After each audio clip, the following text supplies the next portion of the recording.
Han sat in his usual seat and listened to another interesting lesson from Ha-Yun. They were learning more about how to control magic and being able to use it in all scenarios. Now remember, the purpose of magic is being able to utilize the mana that is surrounding us. The ability to use a higher level of spells is increased by a person's relationship with mana, Ha-Yun spoke. Watch as I take the mana and transform it into fire. The use of incantation is only used to help direct the mana into what you are picturing, she explained as she held her hands out as if she were holding an invisible globe. In moments, a small flame appeared and hovered in the air. Looking at everyone in the classroom, Ha-Yun continued, "This is something everyone, regardless of your aptitude with fire, should be able to do. Where aptitude comes into play is when you are trying to transform it into something other than its basic form." With her hands, she moved them in a way that seemed to stretch out the flame, so it appeared to be a fiery snake. After the length of the flame had exceeded 10 feet, she made it thicken to the thickness of a person's thigh. Making the fiery snake vanish, she was silent as everyone digested what had happened. When it looked like the class was ready to continue, Ha-Yun said, "As the Fireblade Master, I do utilize incantation as mages do. I utilize my magical abilities to improve my martial skills to dominate battles within my range of influence. You can think of influence as the distance that an enemy needs to be for me to engage with them." Going to a nearby table, she slammed her hand on top of it, startling everyone. If you were to view this table as a battlefield, she walked over to the bookshelf in the classroom and grabbed a book.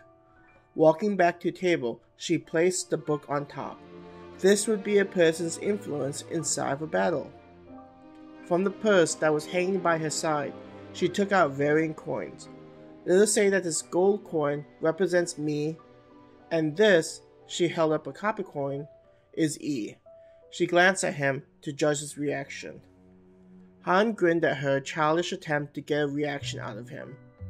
Ever since the time that he killed off all those monsters on the first day, Ha-Yun had shown an interest in him. It seemed as though she was curious about what his background was.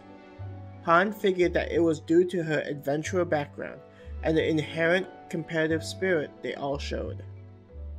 He felt the arm wrapped around him tense when they heard Ha-Yun insinuate that Han was weaker than her. "Annapolis, there's no reason for you to be upset. She's like a child that has no idea what they are saying." He intertwined his fingers with hers and kissed the back of her hand. Hearing her sigh in delight made him smile. It was cute how she behaved like an overprotective older sister. "Master, why do you not have myself and my sister handle this woman? For the past couple of months, she had been trying to bait you and has shown such disrespect.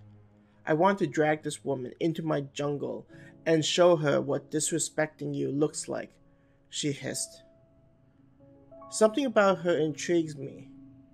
I sense that there is something behind that facade, and so I'm waiting to see what she is hiding," he grinned.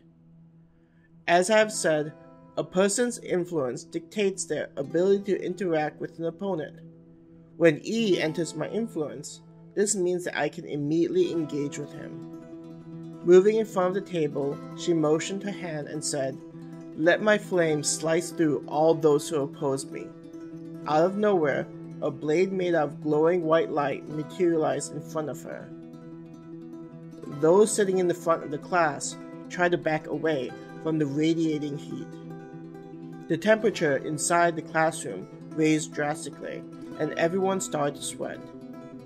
"This is one of the strongest skills I possess. If I were to slice a person wearing heavy armor, I would be able to easily cut through them. The best part is that the heat from the blade cauterizes them, so there is no blood." She grinned at how some of the students' faces paled in fright with that imagery. After her vicious demonstration, the class was over. As Han was getting ready to leave, he noticed Elevionia, Nightborn, looking at him. He remembered that she was the 4th princess of the Elven Kingdom, with a decent amount of skill.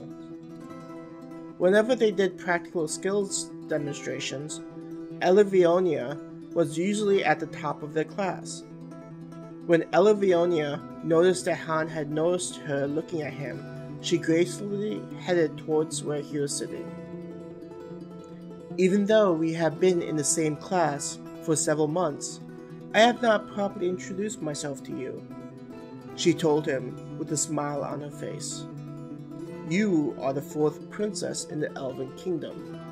I am unsure why you felt it was necessary to approach me in such a formal manner, though, Han inquired while thinking that she had some kind of ulterior motive.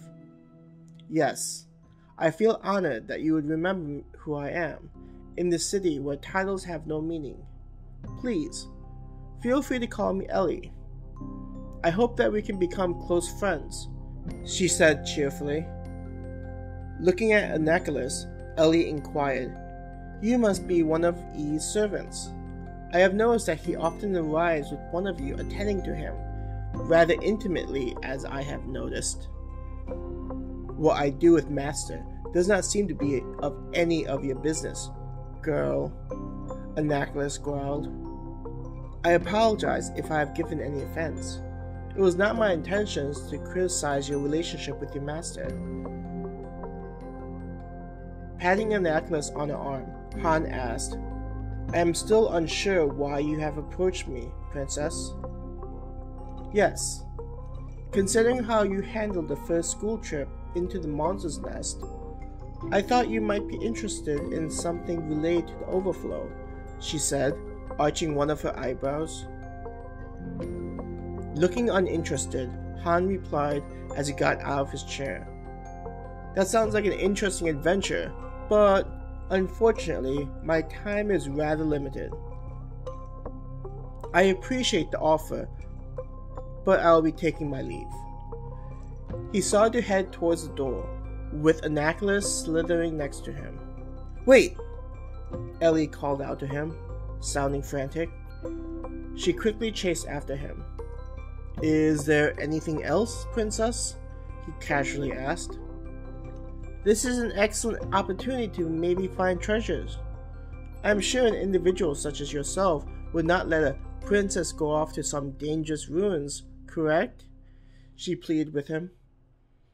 Turning around to face her, Han said, I feel like you are not being completely honest with your intentions of asking me to go with you.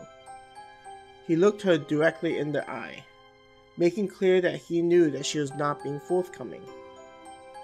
Looking a little guilty, Ellie mumbled, I apologize. The ruins that I'm heading to is very dangerous. Seeing Han losing interest, she quickly stammered, But the ruins may have a clue about helping us fend off the Overflow.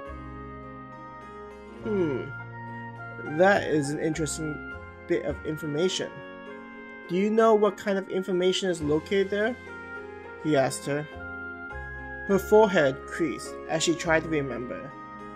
I looked through some ancient books back in my mother's library and found hints to the origin of the Overflow.